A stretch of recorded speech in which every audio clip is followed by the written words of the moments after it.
We get it out there.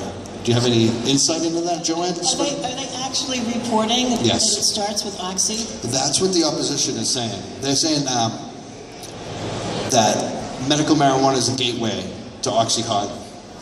Well, DARE, Drug Enforcement, just released a spoof article too. Didn't they get caught up in that? So there's a lot of propaganda out there. But my impression is more and more people are coming to terms with the gateway occurs in the doctor's office. Exactly.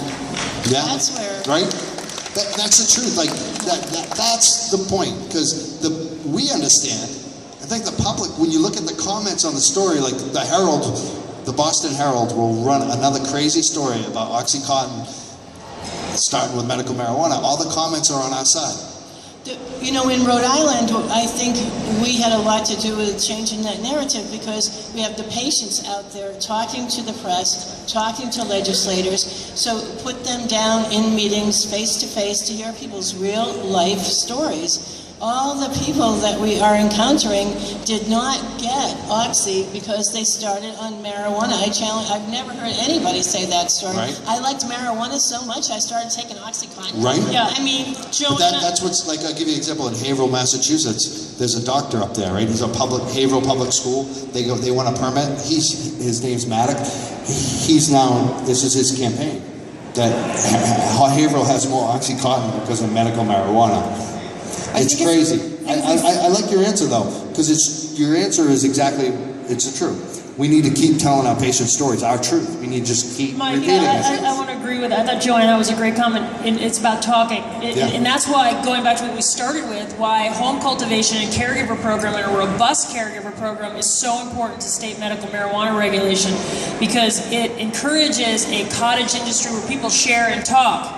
What you've seen in Europe, where for many, many years you've had some form of legalized marijuana use, families have socialized marijuana use, so people learn how to use it appropriately. And that's just one example. In Rhode Island, having great discussions amongst caregivers, that's how you're going to fight that stigma that marijuana use leads to OxyContin use. And you really want to have a robust caregiver program where people are having lives built around home cultivation or caregiving, so it's shared and it's pervasive, and we can start having that discussion regularly. So I worry about states like Connecticut and Delaware that have no caregiver or cultivation programs at all, and it's just, someone's lucky enough to be in a regulated market, competition is regulated, they're all going to make enough money, and it's going to be great, but we're really not driving the discussion forward in those states yet.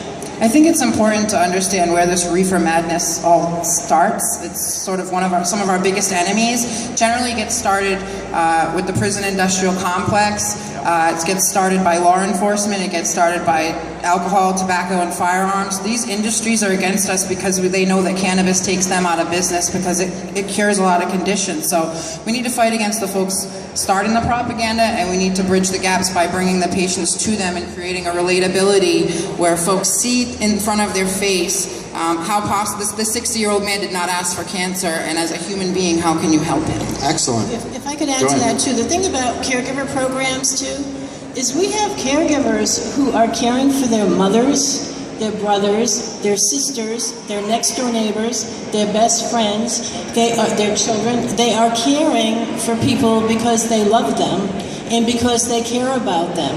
There are so many people growing in Rhode Island who started growing because they had to grow. They were the last people in the world, you would think, who would ever want to grow. They came to it sort of kicking and screaming, but at the time, before the dispensaries were open, they did not have the option.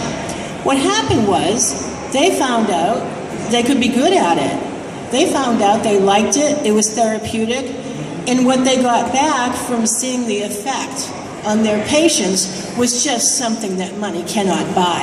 Yes. So we have a significant part of our population that they're getting their medicine from people who love them. If they're paying anything for it, it is very little. The caregiver system here really isn't so much a cottage industry as you might think it, because really in Rhode Island, caregivers aren't supposed to be making any money from their patients. They can get reimbursed for their expenses. And that's what I love about the Rhode Island program so much, is because we have the options with the dispensaries and the caregivers. But with all this talk about healthcare and the cost of healthcare, right here in Rhode Island, we have a pocket of people who take care of other people for the joy and the satisfaction and the love of taking care of other people. And that comes right back at them. And I cannot tell you how many people have given away free medicine, who grow free medicine for strangers, just because they found out there was a need, and they'll do it. And where do you see that kind of generosity? Yeah, we see it often in this community. I've seen it many times.